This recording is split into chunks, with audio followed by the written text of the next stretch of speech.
All right.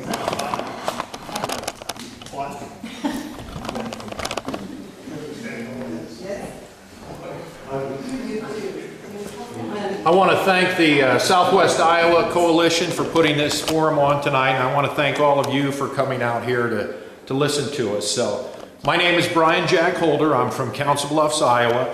I've lived up there my whole life. I graduated from St. Albert High School in 1991, 25 years ago, and I went to Iowa Western on a basketball scholarship. So I got my associates from Iowa Western, finished my degree in Bachelor's of Science in Psychology at Bellevue University, and then I earned a law degree from Creighton University in Omaha, Nebraska in 1998. So I'm fairly new to politics. I started attending public meetings.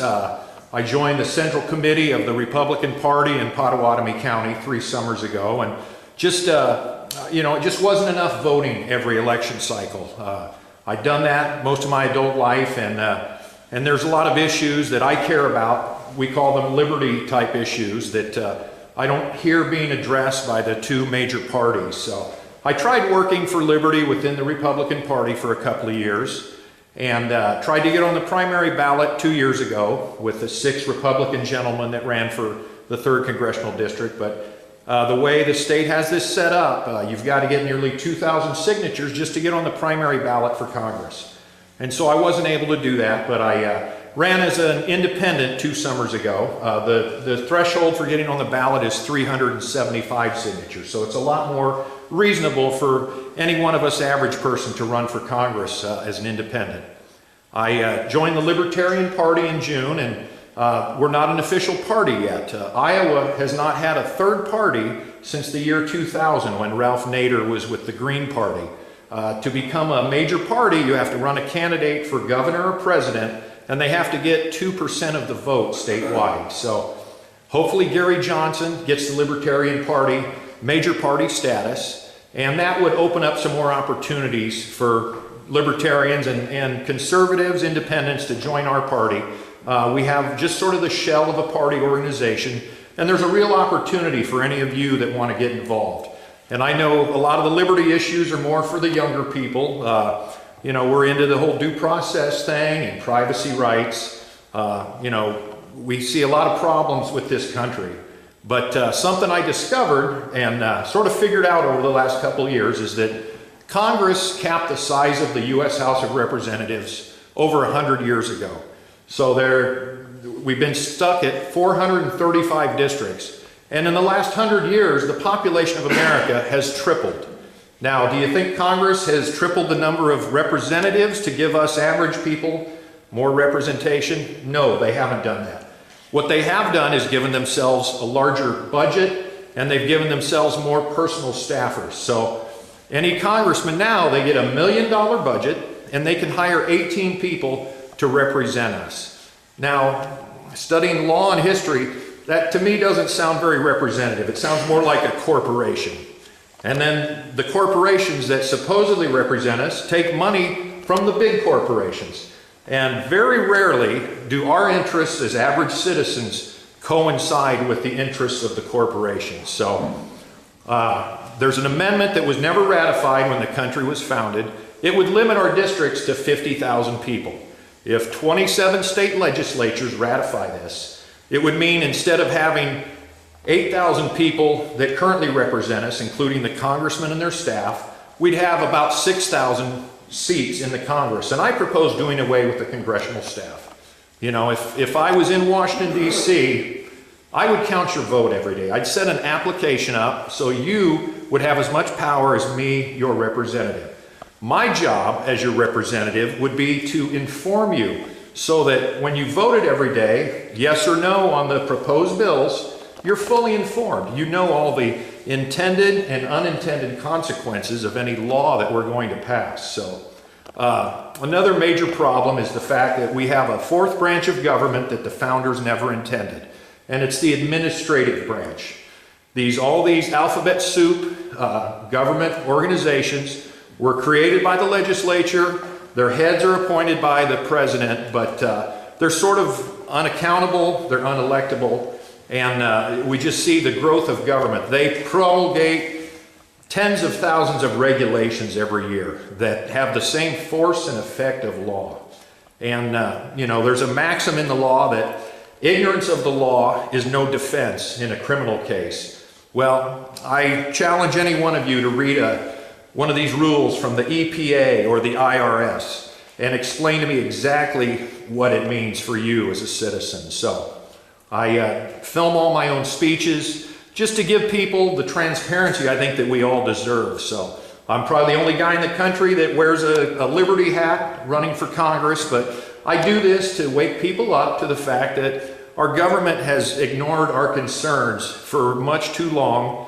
And I've been out there among the people, and there's a growing undercurrent of frustration and anger, and it's just below the surface, and it's on the left and the right side of the political spectrum. So and I call the two parties the two-party tyranny.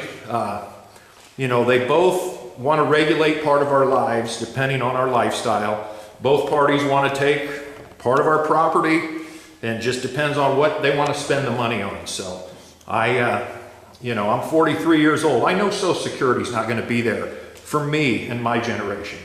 But my parents are receiving it. Like many of you, you've paid in your whole life. And it's unfair to take that money away from you that you've paid into it. But I fear that one day, with the way our Federal Reserve System is set up, that our currency could be worthless. And I don't know what the world is going to look like the day after that happens. So if anybody have any questions? So are you for going back to the old standard then? Well, that's what some economists propose, but I'm not an expert on the economy, but I do see the problems that we're heading to. There's going to be a hyperinflation at some point. And, there's other, having a gold or silver standard both, a bimetallic standard, but these are questions. When you run for office, you should be expected to be a subject matter expert on everything. That's what the democratic process is about, is talking with everyone. I look at everyone in here, and there's a wealth of knowledge and experience that I think anyone that runs for office and is elected should try and tap into. Because, if you're in an elected office and you're making decisions for all of us, that puts a lot of pressure on you. And especially if you're running at the federal level where you've taken money from special interests, from corporations. And so I just want to bring power back to the people. So. Oh, thank you. Is there any other questions? I trust your last name has no connection to our former AG. No, I'm not related to former Attorney General Eric Holder. So my Holder relatives came here in the 1800s, mid-1800s. Some of them served in the Union Army during the Civil War, but my family never did own any slaves, and we never owned any farmland or businesses. My dad was the first one in our family to own a plot of land outside of the city limits. So I live on an acreage with about 3.5 acres where we have our photography studio. And then what I do is I film high school sporting events, plays, concerts, and I put this content online for the community to watch so that the kids can remember those wonderful high school days and live them over and over again. So I haven't gotten any corporate sponsorship yet, but I'm going to approach Hy-Vee and Casey's Corporation to see if they want to advertise on the games. So, yeah. Where do you stand on selling our used and surplus military equipment to police departments? Yeah, that's, the reason the police are being militarized, I fear, is that the powers that be know that someday there's going to be civil unrest in this country. And federal law prohibits using the military as policemen, but it doesn't prevent the police from being militarized.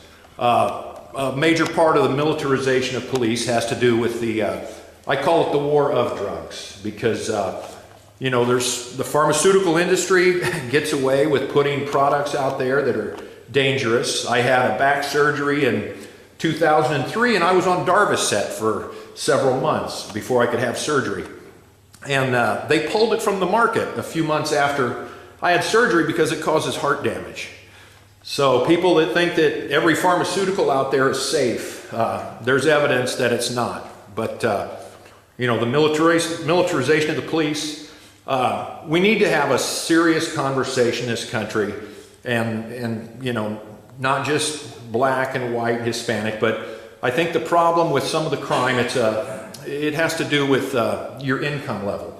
There's so many people that are just scraping by, barely making it, that sometimes, especially in the inner cities and the lower class people, they start selling drugs just to supplement their income. They may not want to do that. They probably would be happy having a regular job, but that's the only way that they think that they can survive.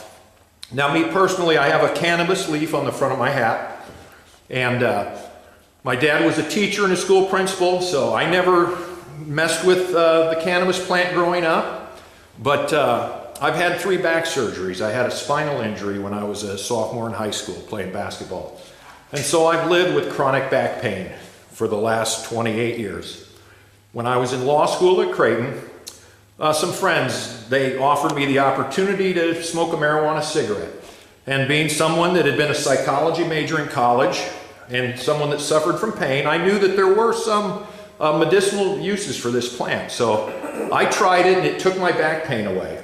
And it was at that moment that I thought, you know what, it shouldn't be a crime for me to not live in pain. You know, I'm not violating anyone else's rights, and I don't think I deserve to be thrown in a cage for consuming a plant responsibly. You know, there's tens of millions of us that drink every night. Some people drink to excess, and they go to work the next day because it's out of their system.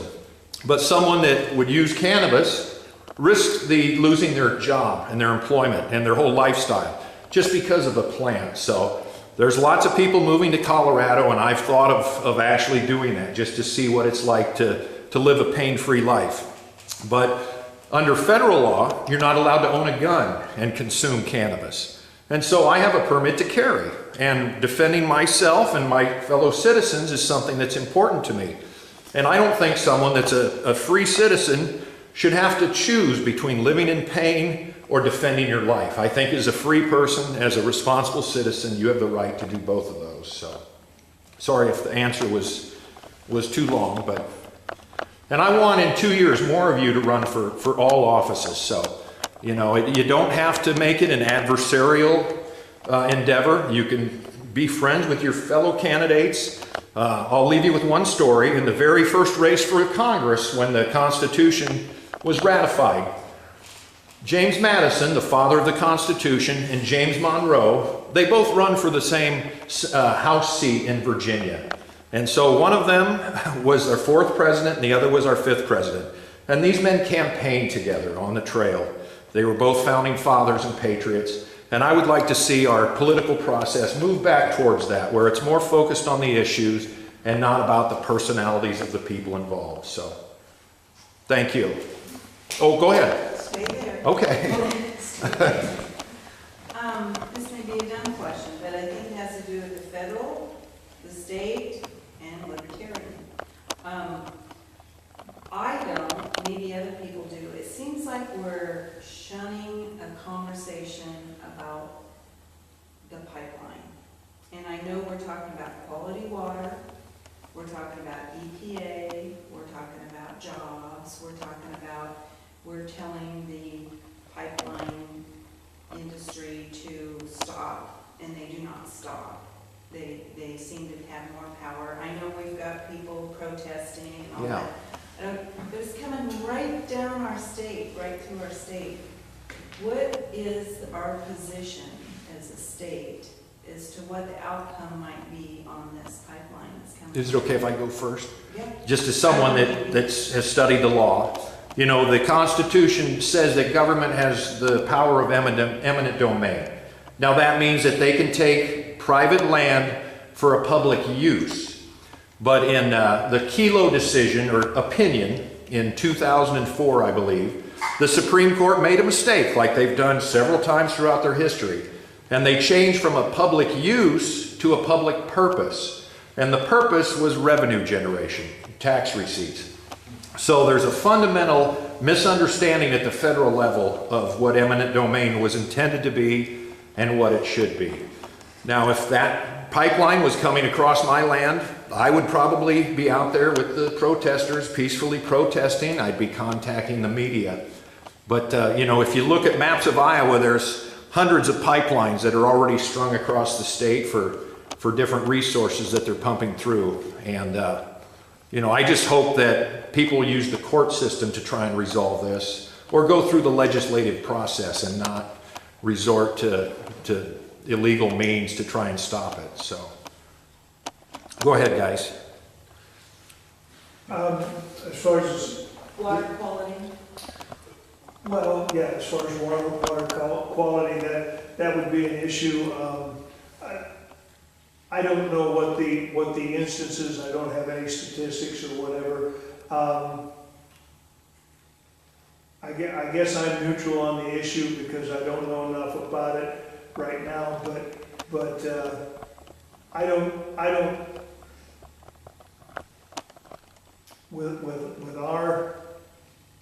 with our land the way it is, I guess I'm speaking to it here in the Bakken pipeline versus the one that was gonna come across Nebraska.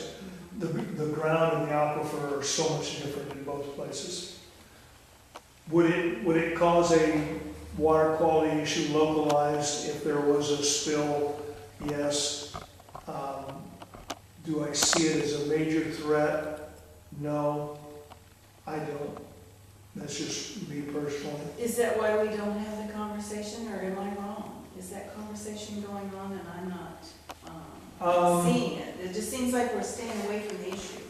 There's possibilities of. I think it's in the courts. I think it's in the legal issue at this point, and so. But they continue to do it, you know? Yeah.